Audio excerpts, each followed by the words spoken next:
Hello everyone, TimeToGrind here, and today I wanted to talk a little bit about kind of the esports side of Overwatch and what I think that they can take from Valve in terms of Dota 2. Now, if you guys don't know, Dota 2 is a MOBA, one of the first MOBAs in fact, and every year it has a yearly tournament called TI, stands for the Internationals, and this month there was TI 6, and I actually flew out there with a couple friends, and I watched it, and it was really awesome, but it made me think a lot about how Blizzard kind of handles their esports, and I was, thinking of some ways that Blizzard could actually make some of their games more popular esports and make them more competitive and stuff like that. And Blizzard definitely is one of the companies that want all of their games to be esports, whether they should be or not. Like, as an example, Hearthstone is an esport. Now, Hearthstone's one of my favorite games. Don't get me mistaken. I've even made a video like theory crafting, or not theory crafting, but making like fan-made Overwatch Hearthstone cards. But I don't think Hearthstone should be the biggest of an esport just because of kind of how casual a lot of the cards are with RNG and stuff like that. And, but besides the fact, they made Hearthstone an esport. Diablo is very competitive to some people with the seasons that they made and stuff like that. So Blizzard clearly wants, Overwatch to be an esport. Like, we've even had a few, very large tournaments run. I think actually right now there's a Blizzard, official tournament going on as I'm writing this video. And so, Blizzard wants to do esports, but I think that there's a lot of things that they could look at with Valve to kind of improve it. Now, I'm not saying Valve is better with competitiveness and esports, because they are definitely not. Dota 2 is one of their, it's their best example. Like, as an example, TF2, it took 15 years to even get a competitive mode in TF2, and even then it's not the best. If you wanted to play competitive TF2 in the very small scene that was competitive TF2, you had to do all the third-party stuff. There was no way to, actually do it, because Valve didn't really try to make it an esport. So I'm not trying to say that, I'm not trying to compare it to all these other games, but I'm just trying to kind of show what Dota 2 in particular does, better. Now, every time I mention a MOBA or, Dota or League or anything like that, I always get messages or comments like saying like, oh, Overwatch isn't a MOBA. I'm not saying Overwatch is a MOBA. They don't even have to be very similar games, because I'm talking about like the esports sides and kind of stuff like that, rather than, like comparing like, oh, why gameplay-wise is Dota 2 an esport, rather than Overwatch or stuff like that. So, there's three main things that I think Valve does really great with Dota 2, and I kind of wanted to explain how they work, how they make the esports scene a lot better, and how Blizzard could actually implement this kind of stuff. So I think that one of the most important aspects of Dota 2 and competitiveness is this thing called the compendium or battle pass. Now, every TI, and actually they're doing it for some smaller tournaments, Valve makes this thing called the compendium, and pretty much it's $10.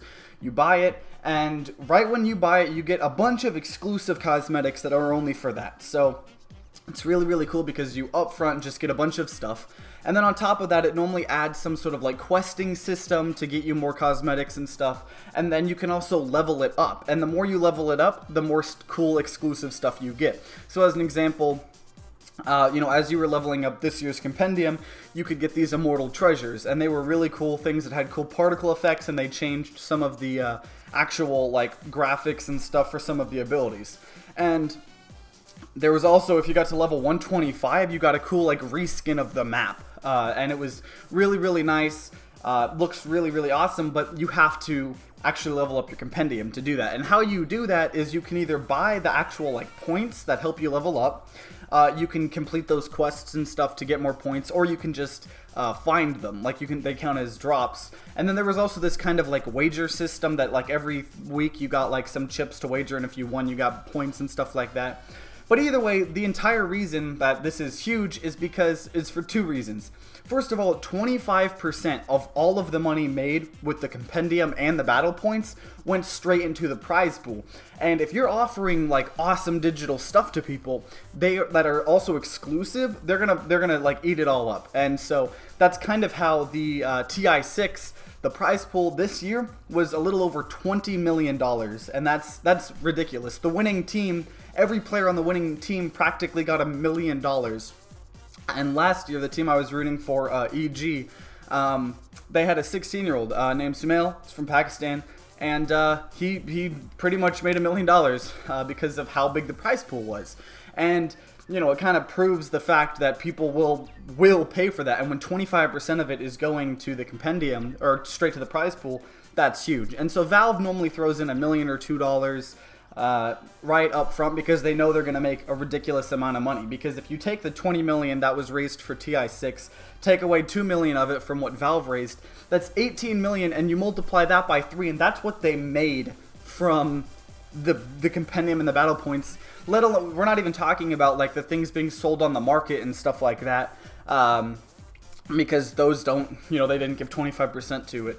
But that individually, so that, because it increased the prize pool, you know, it actually increases the competitiveness because you had teams from all over the world, because $20 million is a lot of money, and first place I think got like 6 or 7 million, and that is a ton of money. So it's going to cause a lot more competition because it's more money to win.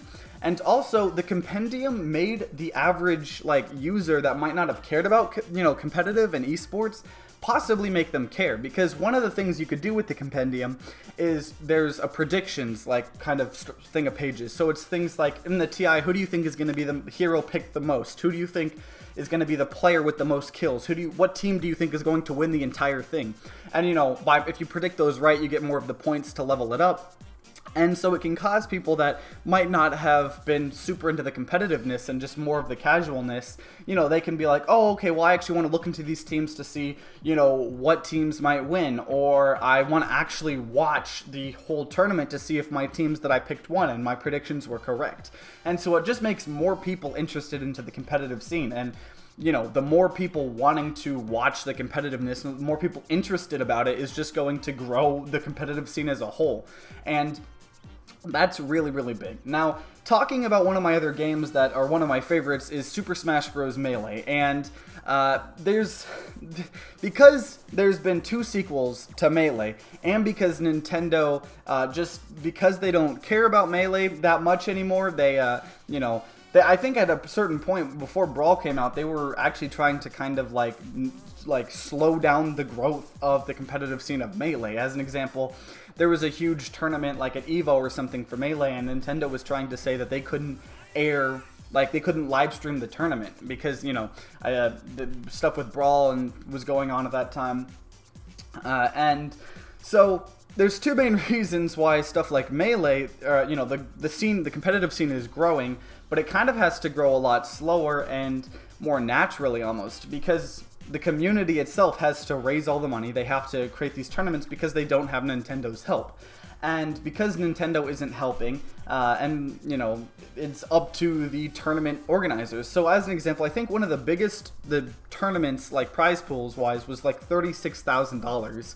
And compare that to the 20 million that TI6 just had, you know, that's a very big difference. Now, of course, you know, the internationals only happens once a year, but even the other tournaments that take place throughout the year are still a lot bigger than 36,000. You know, even for some of the first Overwatch tournaments we had, even in beta, some of them, you know, collectively, they were every week, and they were like 2,000. I don't know. I think it was like 2,000. We had a lot of them. And now we're even having things that are 100,000 tournaments and 300,000 tournaments and stuff like that. And that's because of Blizzard. And one of the reasons that also, you know, having the developer actually want this scene to grow is huge. But sometimes, as an example, there's a whole thing of like physical versus virtual like rewards. So, you know, Dota 2, the compendium, it gives you these exclusive virtual rewards, so they're awesome. People want them, and, you know, that works because Valve can implement them in. So in Melee, you can't implement, you know, virtual cosmetics into the game for rewards. So there was one tournament recently that tried to create a compendium, and it was like, if you paid this much for the compendium, you got a t-shirt, this much, you got a backpack, you know, kind of stuff like that. But the problem with that is less people actually want the physical stuff than a virtual, like, exclusive thing in the game. Because if you're so addicted to the game you're playing, you're going to want stuff for that game. And So, it didn't raise as much. And on top of that, if Blizzard or something makes a skin, or they make a couple exclusive skins, they're free to distribute out to people. It doesn't cost them any money to give out the, virtual stuff. Whereas if someone's making t-shirts and backpacks, that actually costs them money every single time. So they're having to take more of the cut of the stuff that would go to the prize pool. And so, the compendium is probably one of the biggest factors that I think Blizzard should probably look at in terms of what's working with Dota 2 and not, because it makes the average user more interested in the competitive scene because they want these cool virtual, exclusive cosmetics, and also because it just increases the prize pool tremendously, up to 20 million. And so, one of the other huge things with, that I think Blizzard should look at Valve is the fact that Valve treats, like, every tournament as, like, every bigger tournament as, like, an entire event. Now, I know Blizzard does that to an extent, but, like, in the International 6, the one that I flew out to, it was, like, the entire arena was, like, reskinned to look like, Dota stuff. There were Dota statues, Dota paintings, everything. There was, like, LED flashing things all over the stadium. There was a bunch of, like, technology over the place, and everywhere around the stadium, there were, like, little kind of stands selling Dota. Like, you could buy, like, Dota merchandise and all this kind of stuff. And it made it feel like it was an event. Like, I mean, it was an event, but it made it feel like it was so much more of an event than it actually was. Because in reality, when the games start, you're just sitting in there and then you're looking at a screen. You can see the players in their little booths in the in the center of the stage, but overall what you're doing is just looking at a screen, and that's not much different than just being at home.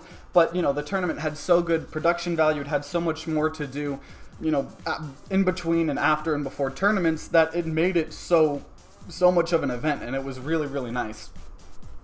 And that itself just kind of makes the scene look a lot better, because if you look at some of these Melee tournaments, a lot of them kind of look like, I don't know if you guys have watched any Melee tournaments, but if you do, if you look at actually, like, the cameras where it's pointing at the players, a lot of the times it's just in some building or some room, and it just has a bunch of foldable chairs. And yeah, there could be a lot of people there, but in reality, you're just a bunch of people with foldable chairs and stuff like that. And of course, that's because, you can't pay the thousands and millions of dollars that it costs to rent out a huge arena and stuff like that. But it's definitely, less of an event, and that's solely because Nintendo doesn't help, because it's a very old game. It's a 15-year-old game, and the fact that, Nintendo doesn't really help it out competitively. And now, the third and last thing that I think Blizzard could look at Valve a lot with how to make the esport competitive scene better isn't really to do with, the outside parts of the game. It's more of the game itself. And Dota 2, this TI6, it was either 105 out of 110 heroes or something like that, or it was like 100 out of 105 heroes were picked. Like, almost every single hero was picked. And with that amount of heroes, that's absurd, because when you have 22 or 23 heroes in Overwatch, it's a lot easier to balance those amount of heroes. But compare that to Dota, where there's like over 100. That can be really hard to balance, especially when people can buy items that might be more broken for that hero versus another. And so, and the fact that the meta actually changes. Like, every couple months, there'll be a huge patch that makes this hero like really good and these heroes not that great. And so every tournament there's kind of new things to look at. As an example, not this TI, but the TI before, there was a kind of fun hero called Techies, and he could place mines and stuff like that. And he was being picked a little bit because he was actually okay, especially on EG, because they had a player that was really, really good with him. And so it was kind of fun to watch him. And in this tournament, Techies was picked once, but it was more for, like, the memes than anything else. And they actually lost the game. They picked Techies, the team that did. They ended up going to win the tournament, but that's besides the point. So, but it's just kind of cool to, like, every tournament you're going to kind of feels differently.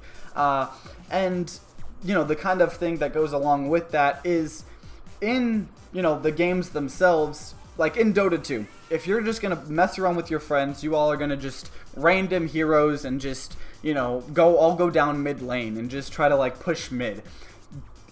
Although it's kind of a silly game, you're still playing the exact same game as people in the actual, like, TI did. there's no rules that are different. There's no, it's not like a different game mode or anything. But with Overwatch, it kind of is, because, the bigger tournaments like ESL and stuff like that, they run stopwatch mode. And when you play competitive Overwatch, the most competitive you can get in competitive Overwatch, even at like the highest, ranks, you're not playing what the pros are playing in esports. It's a little similar, it's kind of similar, especially with the changes we're going to get in Season 2, but it's not stopwatch. It's kind of a time bank thing, which kind of is like a stopwatch, but it's not what the competitive esport, players play in tournaments. And so when you're watching the tournament, you're like, oh wow, that's really cool, but you have no way of playing like that unless you actually get a team and join a tournament. You have no way of just playing Overwatch the way the pros did. And if if you're used to playing the game and then you watch your first tournament, you're like, wait, that's not how I play Overwatch. That's not what it's like when I play. And it can be kind of confusing a little bit. And it's not healthy for a game to have a, competitive scene that has different rule sets and stuff like that than in competitive. Now I understand, some things like stage striking probably couldn't be in competitive, and that's pretty much where one team bans a map, the other team bans the map, keep banning, and then, one team picks. I could understand that not being in competitive, but all that's changing is what map you play on. The thing is it's entirely different game modes almost when you watch tournaments and then you play the competitive game itself. That's not healthy for a game at all, especially for newer players that maybe want to get interested in the competitive scene, whether it's, actually playing in the tournaments or just watching them. So these are kind of the things that I thought that Valve does really well with Dota 2, and things that I think Blizzard could look at and use to make Overwatch an even better game and esport than it is now. And if you have any other suggestions or ideas of how you think Blizzard could approach esports, make sure to tell me in the comments down below. I love hearing all that stuff. And I hope you guys enjoyed this video. If you enjoyed this video, then consider leaving a like down below and subscribing to see more Overwatch content and news. And like always, guys, see you next time.